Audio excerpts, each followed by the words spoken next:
All right.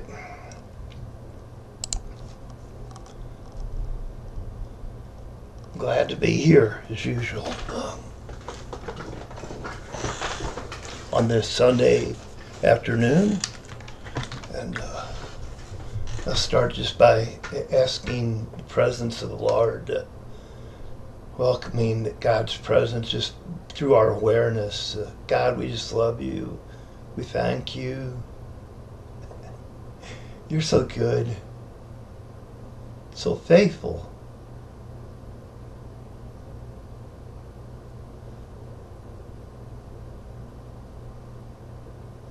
So loving.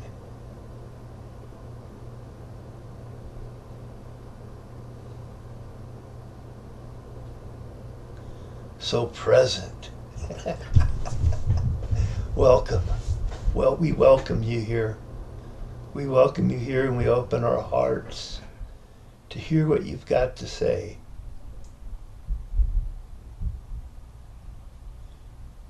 To impress upon us whatever you wished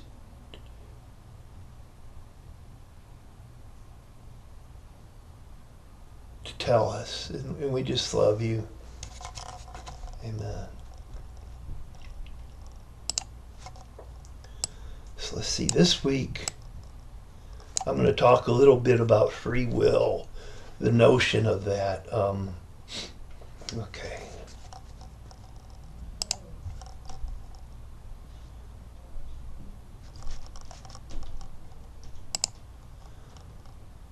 Okay, how about now? I guess I have sound now.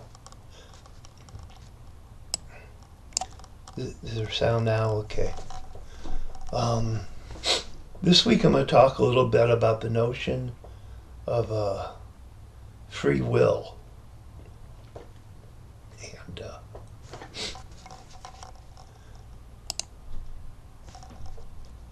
the implications that has, that belief has upon us. Because when we become obsessed with the notion or the belief, the idea of freedom in some form,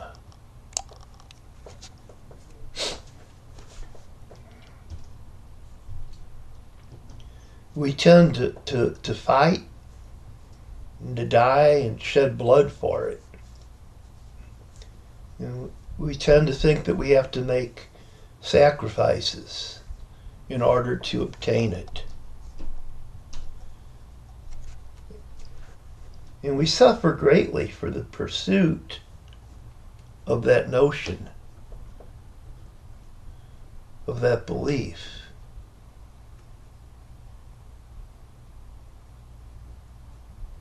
That there's a freedom that we don't already have.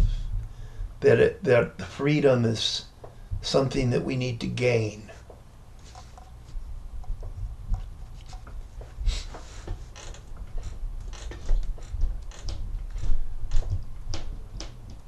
But I suppose that if freedom requires any kind of sacrifice,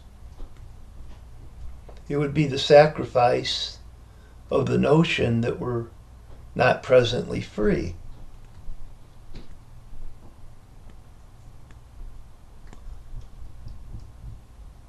For free of that notion,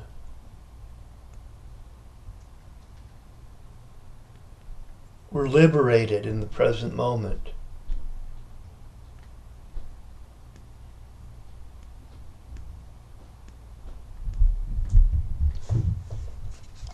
Freedom that requires maintenance, that's not real freedom.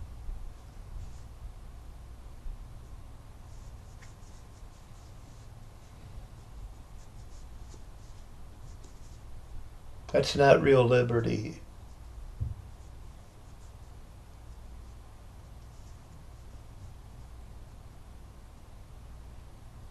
Because what must be worked for or manufactured cannot be eternal. What is eternal always was, is now, will always be.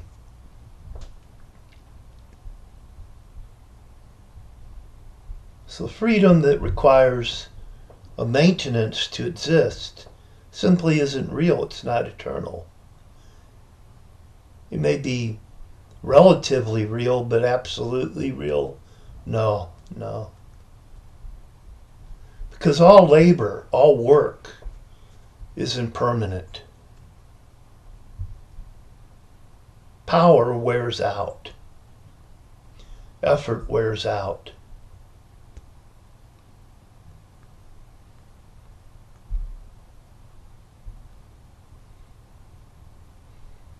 And what kingdom that exists by power has ever lasted?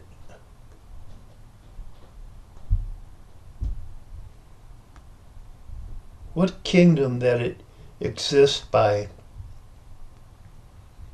force has ever lasted? We can look back and we can look through history and watch how one kingdom after another rose and fell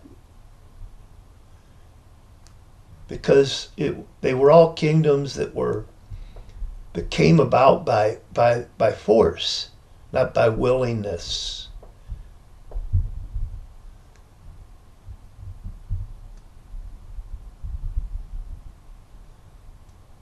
They weren't kingdoms of the heart given.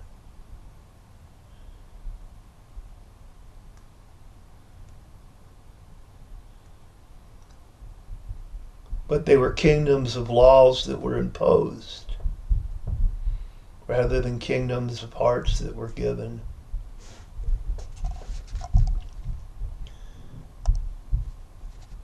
So the more we try to hold on to our freedom,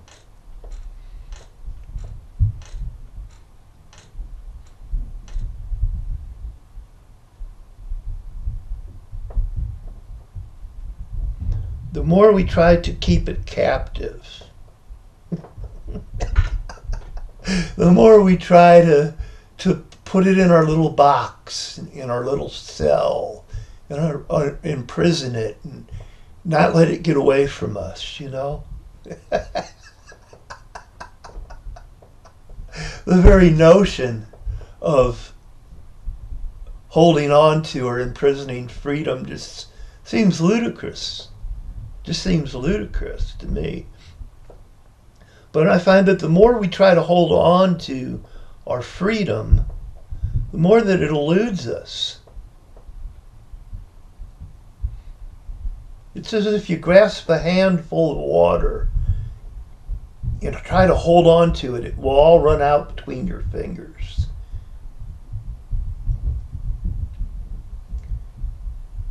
But if you cup your hands and just kind of let the water sit in them without grasping at it, the water is held in the cupped hand. And you can actually cup your hands and scoop up some water and take a drink.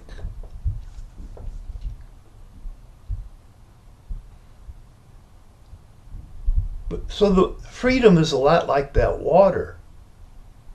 The more we try to cling to the notion of freedom, the more we grasp at it, the more we try to make it our own and own it, it simply runs out between our fingers, doesn't it?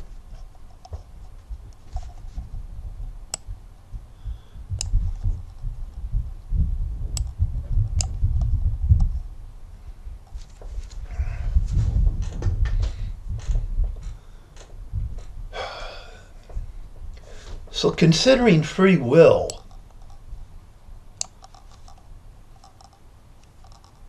many think of free will as being the freedom to do whatever they want to.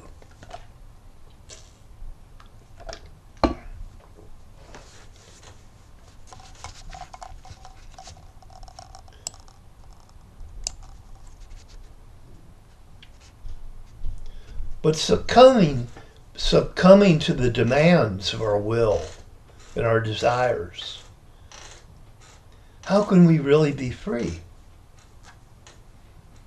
if we're slaves to their demands?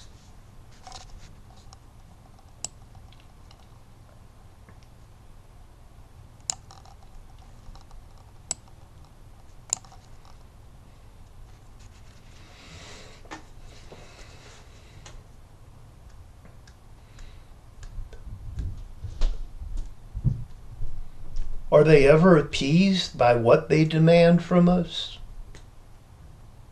Certainly not. The more that we feed desire,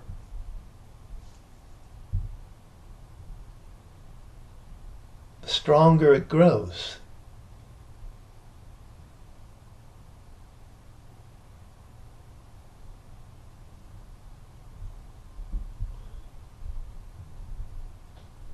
And we're never released from desire.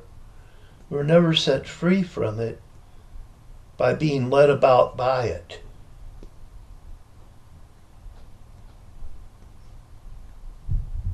Desire that forces us away from being who we simply are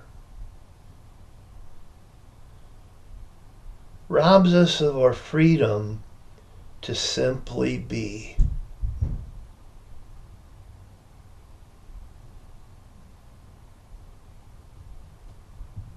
And that's real freedom. The freedom to simply be.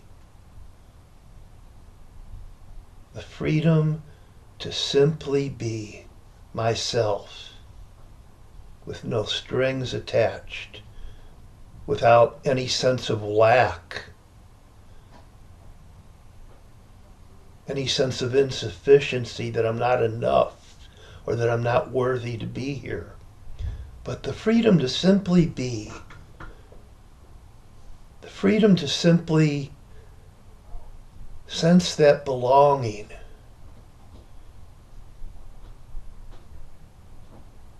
moment by moment by moment.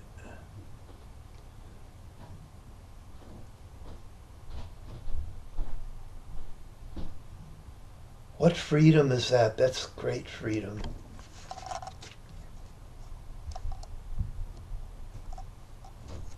And we live in a time where people seek to have free will.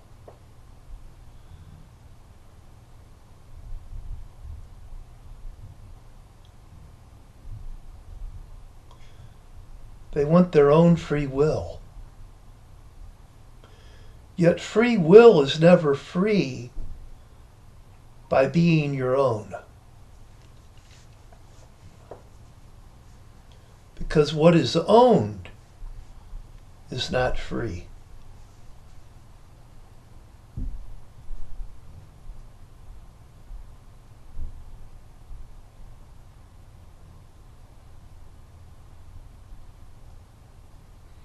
It doesn't matter if it's you who owns the will or someone else that owns the will or even God. No will that is owned is free. All wills that are owned are owned.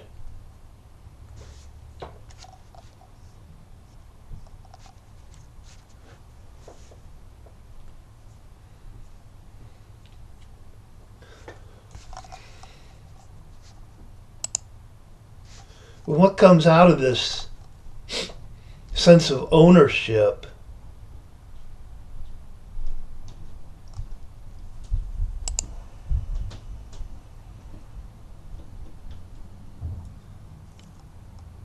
is a source of great contention in the world.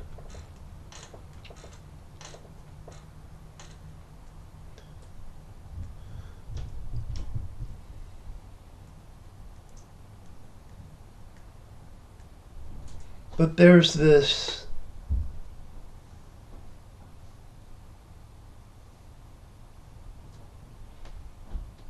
awareness of oneness that liberates us from the desire to own. In the book of Acts of the Apostles in the Bible, after the people received the Holy Spirit, or the Spirit of wholeness, that sense of wholeness, it's recorded that that the multitudes of those that held that awareness were of one heart and one soul, and none of them said that any of the things that they possessed were their own, but they had everything in common. Everything in common.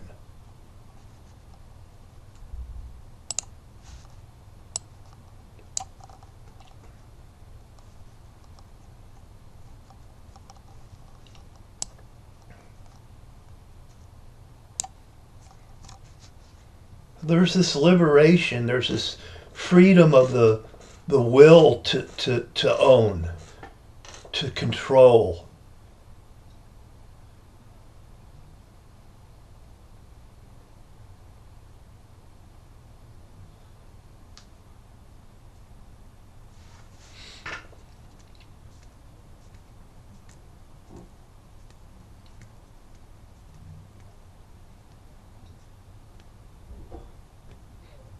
Because what do you really own?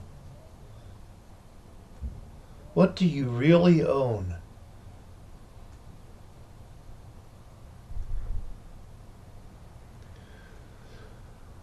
We think, or we imagine, that we have free will.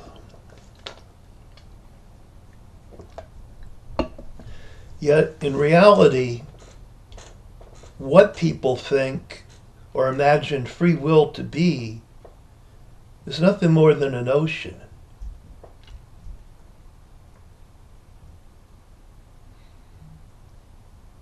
And desires come out of our notions and beliefs,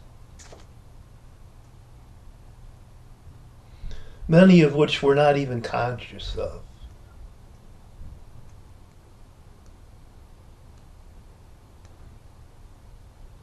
Much of what you want comes out of notions and beliefs that you hold.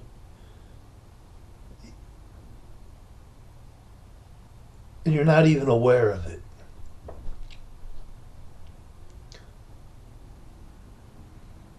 And what one desires or wills arises out of conditions.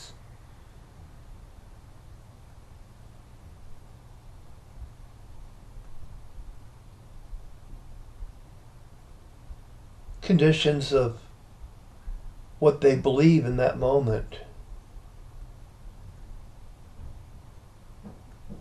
So it's conditional. It changes along with all the notions that foster it. It's the nature of minds to change, because minds are impermanent. In time, our beliefs change. And that's good. That's good that they change. It means that we're growing when they change.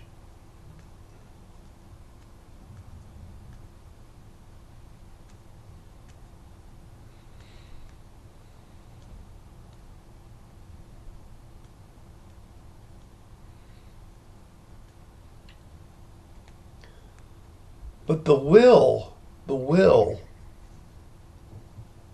is liberated in what I would call a desireless desire.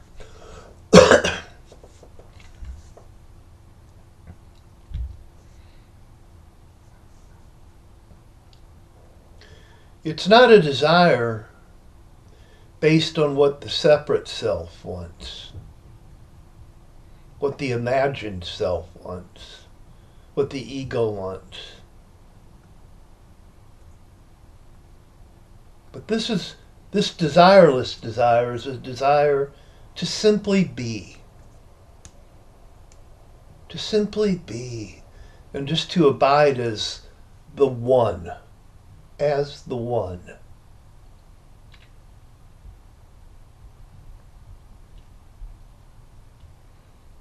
And this desireless desire I speak of really is not even a desire so much it is a state of surrender, a state of willingness.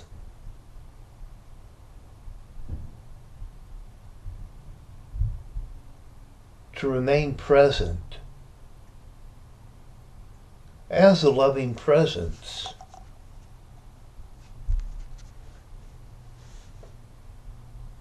This is more about an acceptance of life on life's terms, rather than an ambition to acquire what one desires.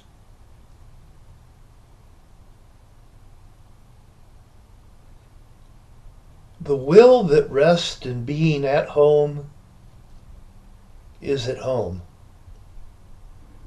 in all circumstances, in all conditions.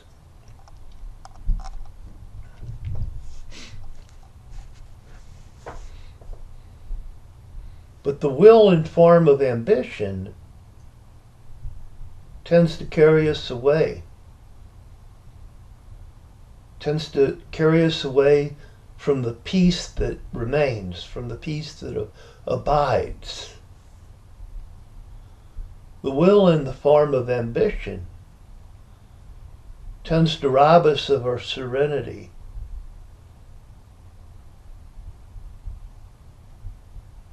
And it breeds discontentment.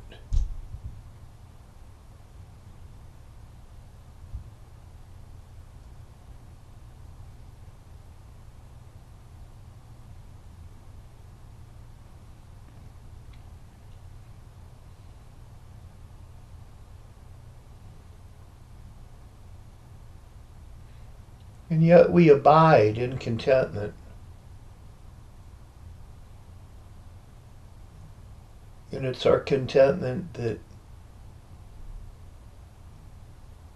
draws us to abide in the peace.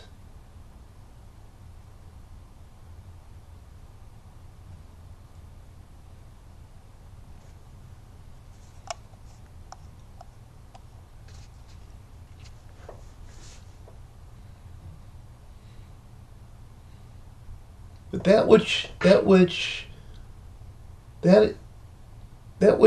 the will is in the form that ambition brings,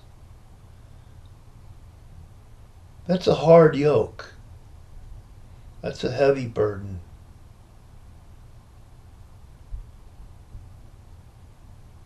Because it always seeks to change what is.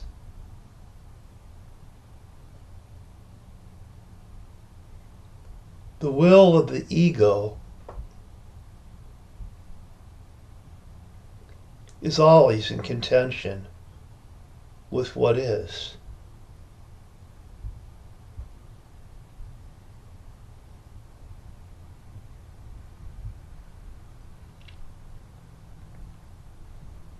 Apart from that process of contention, which the ego is, apart from that process of contention, which the ego is, the ego has no substance.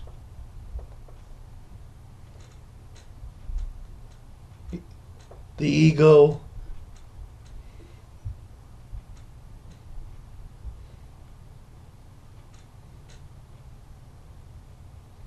comes apart in that silent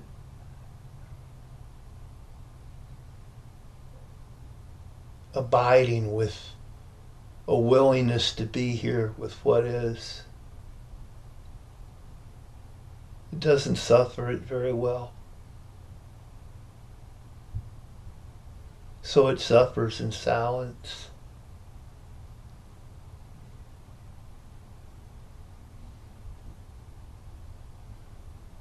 And a lot of religious people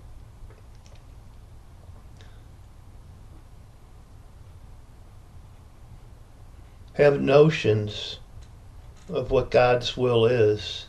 They imagine that they're doing God's will.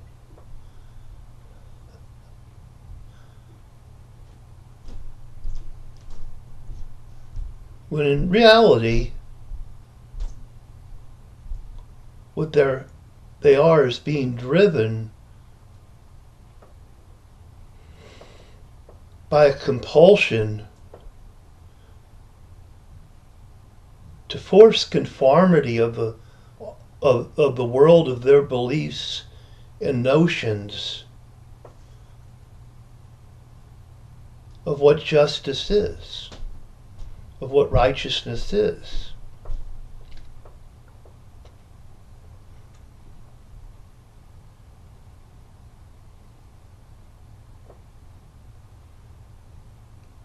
Quite often oblivious to their dogmatic insistence that puts pressure on others to conform rather than liberating the heart and setting it free to just be.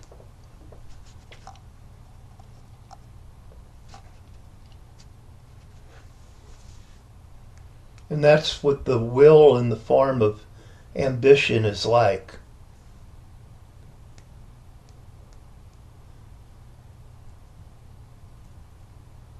But there's a will in the form of a resolve that comes out of a resolved heart, a heart that's done with.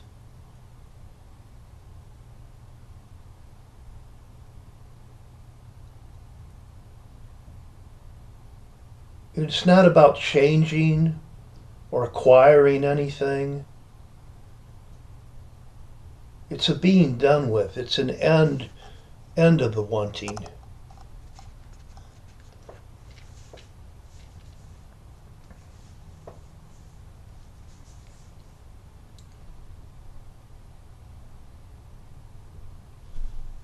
And the will that comes out of the resolved heart, that allows God space to form and shape us with, to allow us to flow and be in sync and in time with life, to flow with the grace. It's always available if we're willing to surrender.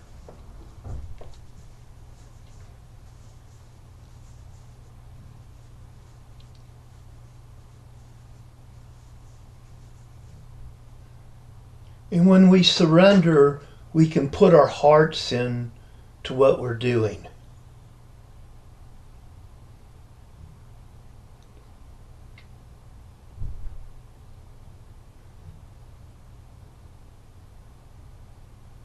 And having both our hearts in what we're doing and doing what is within our hearts, having both our hearts in what we're doing and doing what is within our hearts, we become integrated with life. We enter into that timeless state of consciousness when our hearts are in it. Have you ever noticed how slow time passes when you're doing a job that you just don't wish to be at, that job you hate, how slow the day goes? You watch the clock all day.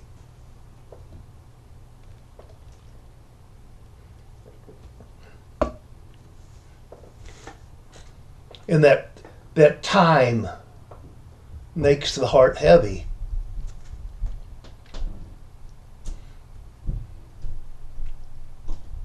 Yet when our heart is in what we do, when we have a heart to do what we do, we sort of become oblivious to time. We don't count the seconds. We don't count the minutes. They become irrelevant when our will is simply to be present.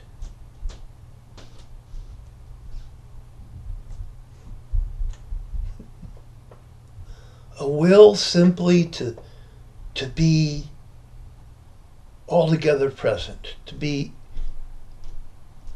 one with what we're in.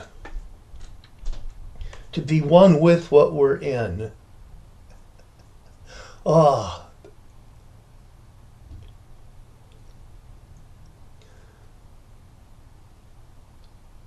So we can observe and we can see that there's this relationship between time and desire.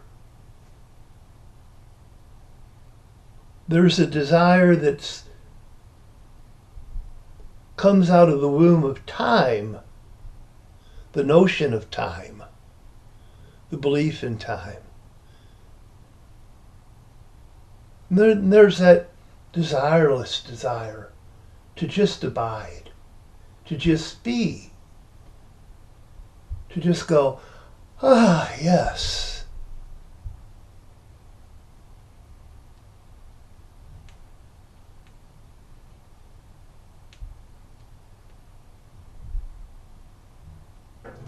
And that, ah, yes, that kind of a desire allows us to be in time with life, in sync with it, rather than in contention with it.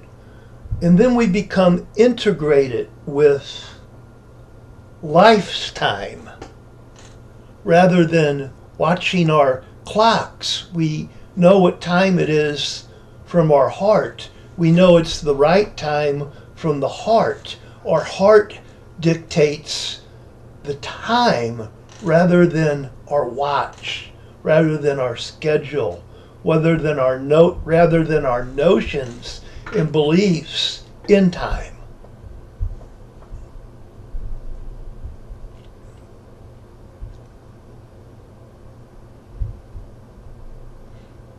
And we kind of enter time like a fish in the water. The fish swims about unaware of the water. The bird flies through the sky without considering the air. And time becomes, the notion of time becomes irrelevant when our heart is in what we have a heart to be in.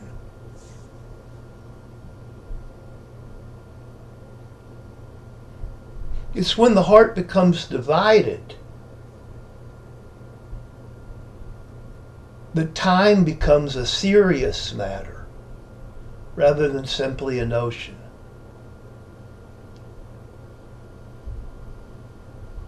It's when the heart becomes divided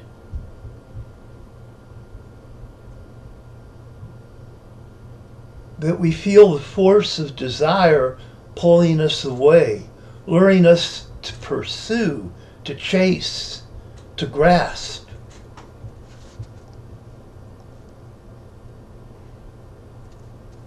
To hold, to own, to concretize.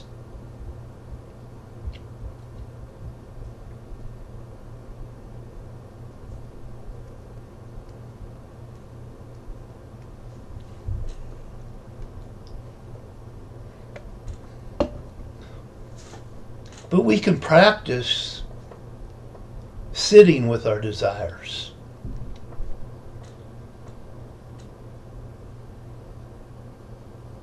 Not in contention with them, but sitting with them as far as just being aware of them.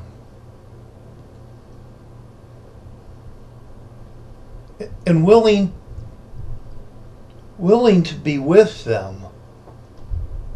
We can open our eyes up to them. Willing to be with them, we can open our eyes up to them. We can observe them and see them for what they really are.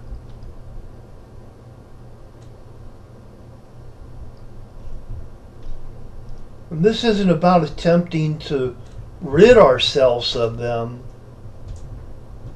to force them to go away. It's not about that.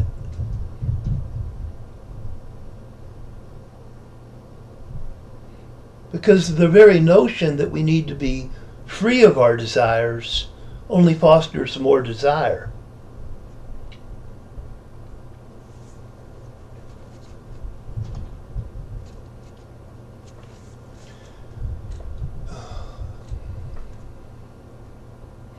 Yet if we sit in stillness and silence and observe our desires rather than putting labels of right and wrong on them, but rather just simply watching and observing them, we begin to realize via experience that they are impermanent, that these desires come, they go, they rise, they fall. The desires are subject to change. A good example would be when somebody tries to stop smoking. The craving for that cigarette lasts for a short time. It seems like it's forever. But it's really not that long. And then it diminishes.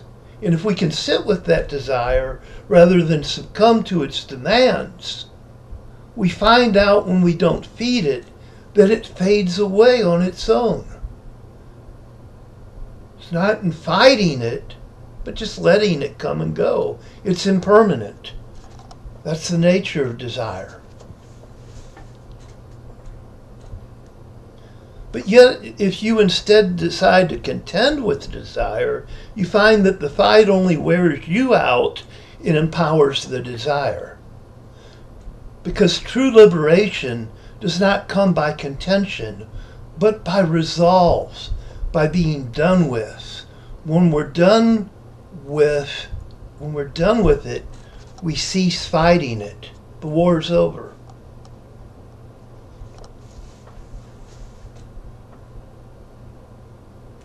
We have wars today because people are not done with fighting.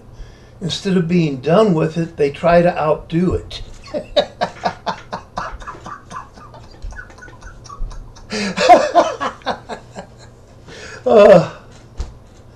Instead of being done with it, they try to outdo it. Yet hostility is not overcome with hostility. Hostility towards being hostile is still hostility. So there's times when we see and observe the cruelty in the world, and we'll feel anger at those who inflict pain upon others. We'll feel this righteous indignation, which becomes the ground for hostility towards them that are hostile, towards them that are cruel and insensitive.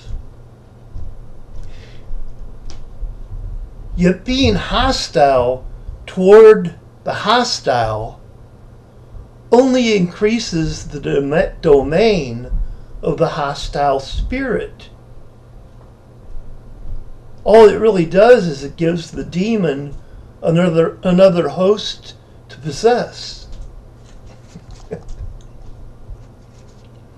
But if we see that, if we're not ignorant of that process, then we don't have to be taken over by that demon. We don't have to be taken over by that spirit. We don't have to let our ill become will become ill will.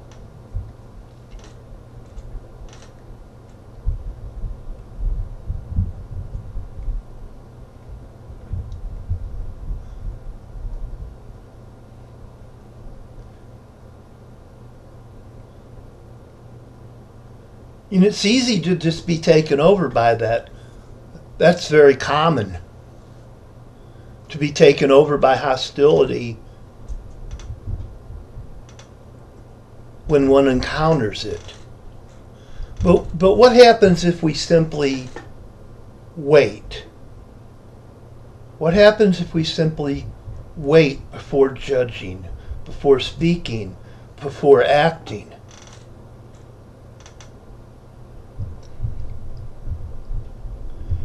If we can wait we begin to see how life itself remedies such situations completely apart from our interference.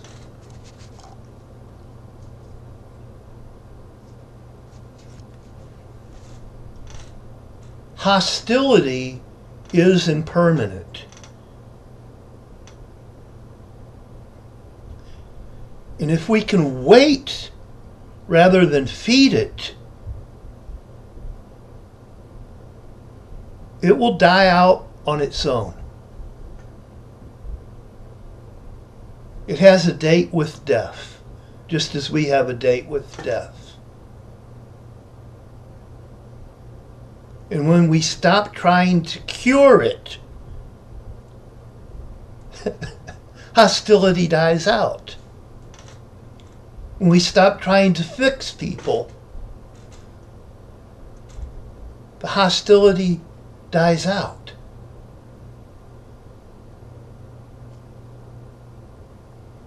The waves of the storm are not stilled by beating the water with the oar.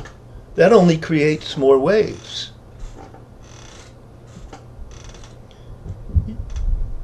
You can't iron out ripples on the water with a flat iron.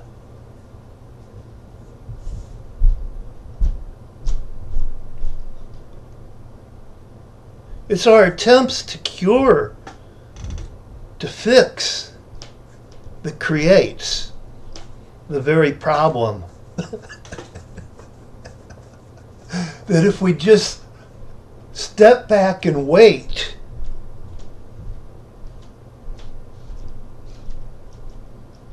would take its course in its nature of it being impermanent and come to an end all on its own. But you never know that. That never hits home with you until you actually do this, until you actually put this into practice and don't give your opinion all the time, and don't see the need to give your opinion all the time, and don't try to force your ideas on people, and don't try to fix them. When you sit back and just watch, you learn that it works to sit back and just watch and not to try to control it all.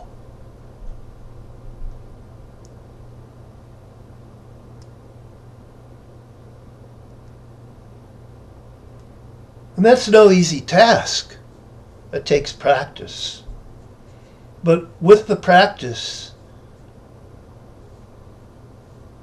comes the willingness from the experience to put it into practice.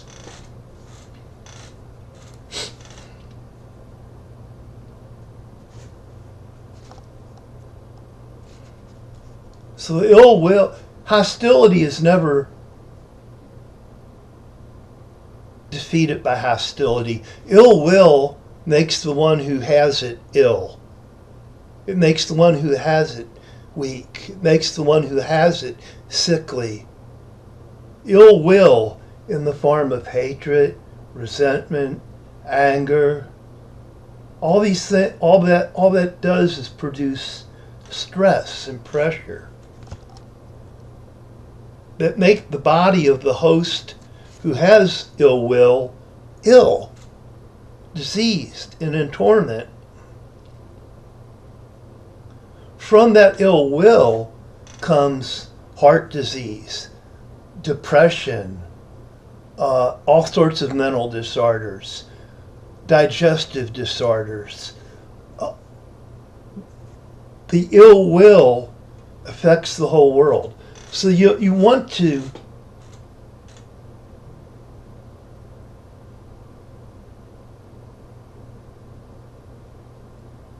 be able to let that come to an end.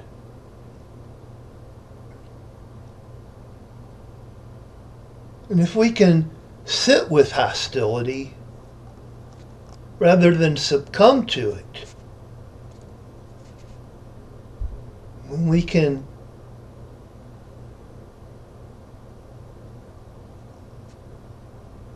sit with it rather than succumb to it. We can start to see how it affects us. We can start to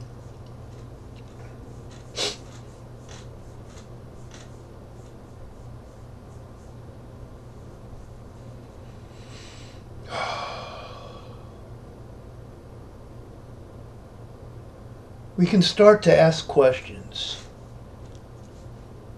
such as like, what does this feel like in my body when I have this hostility? We can start noticing our hands begin to clench, our teeth begin to clench, our neck becomes stiff, our head starts to throb, we feel fatigue, it wears us out. Our stomach begins to churn. We sweat. we shake.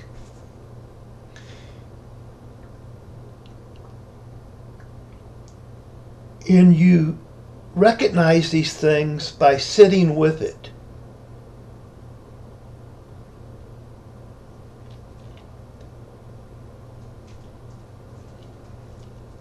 Not by trying to bury it in noise, not by trying to rid yourself of it by suppressing it, but by simply sitting with it and watching the effects it has upon your body.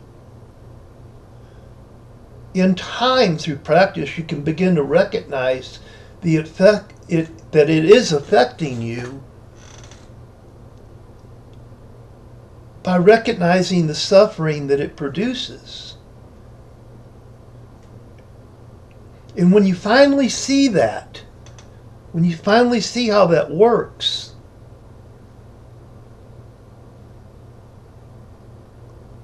when you let those things in your body be flags to wake you up to the suffering, rather than running from it,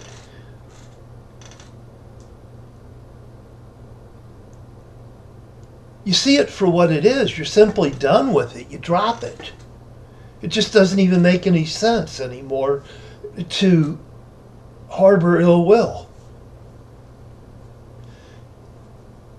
It sort of becomes like one who feels the fire of a hot coal in his hand, just drops it. He doesn't think about dropping it. He doesn't try to fight with that hot coal. He just drops it. Just lets it go. And when we begin to see how ill will, how hostility affects us, when we regain our sensitivity, we learn just to drop it. We don't try to hold on to it and control it. We're done with it. We just drop it.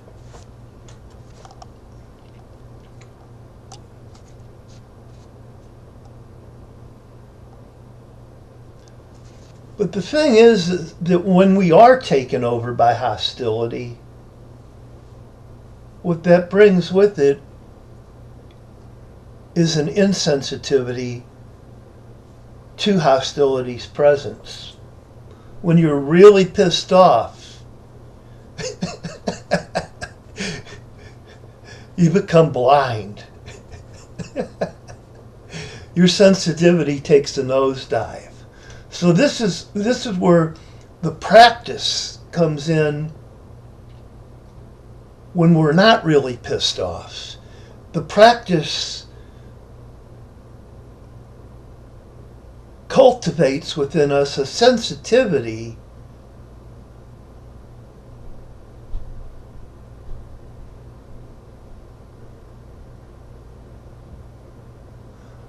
that becomes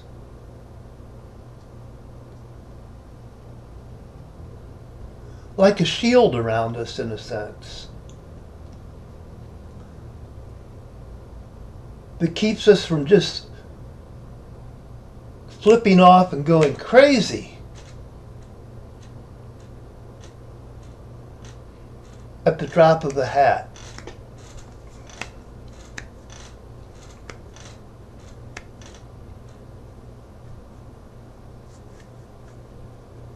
So it's our sensitivity to the hostility, which is uncomfortable.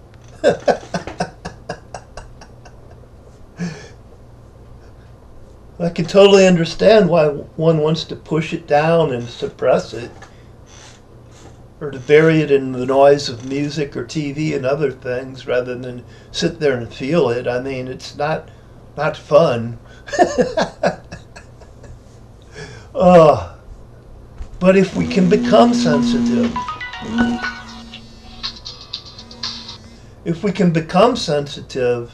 to that,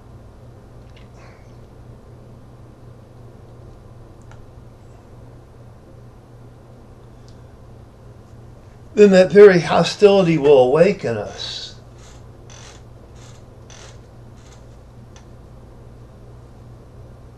And then we can simply abandon it as folly.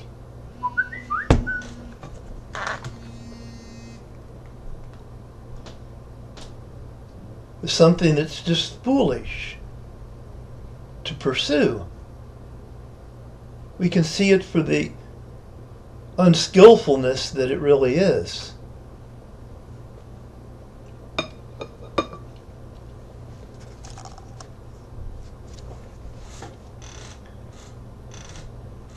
So as long as the will is hostile,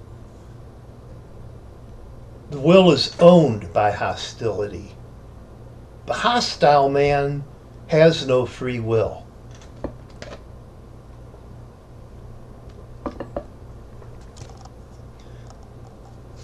Free will is never acquired through hostility. A will that is free is free of what pollutes it, what taints its being. It's the pure heart that makes the will free. The heart that doesn't seek to manipulate or interfere with the flow of life, which doesn't suppose that it knows the end from the beginning. The sure heart, being released, has its hope in doubt, its substance within the hope, its presence in the hope, its faithfulness, its consistency, its evidence of what is not seen,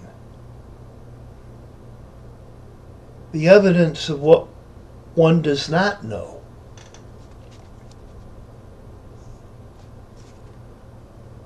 And being the substance of what is hoped for and the evidence of what is not seen, it's released from despair.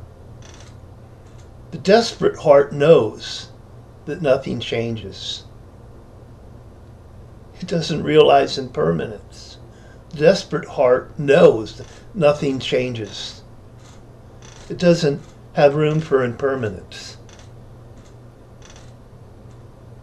Knowing gives form to despair. It's the ground of despair, to hopelessness. It's the awareness of impermanence that provides us with hope for change to happen.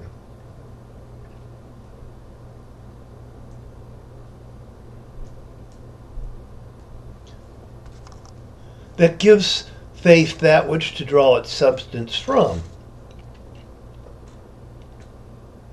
And our awareness of impermanence is gained by watching change happen. Not by forcing it to happen, but by patient endurance. That love brings about this transformation.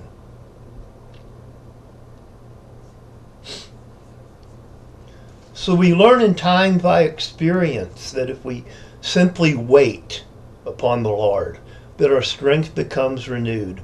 We acquire the wings of eagles, the ability and capacity to soar to a high place from which we can look at the whole picture rather than the small details that are there for only a moment of time.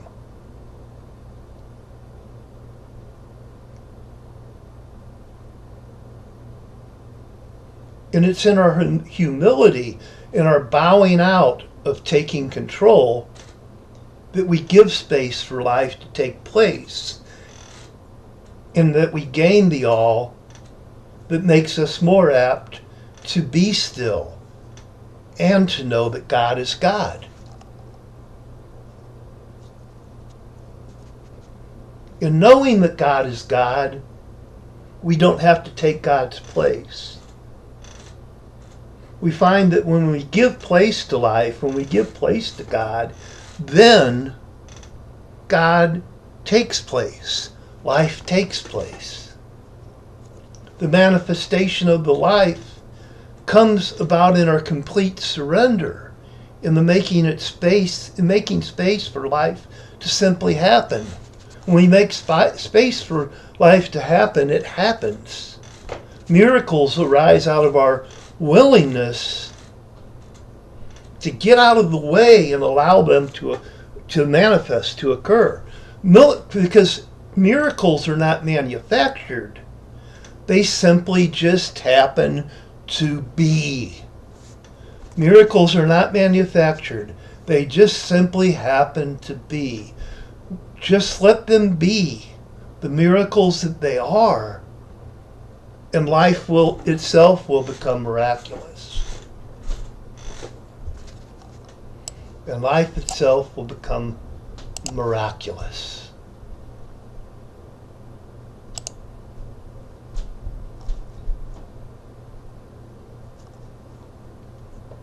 That's enough for today. That's enough. Namaste, my friends.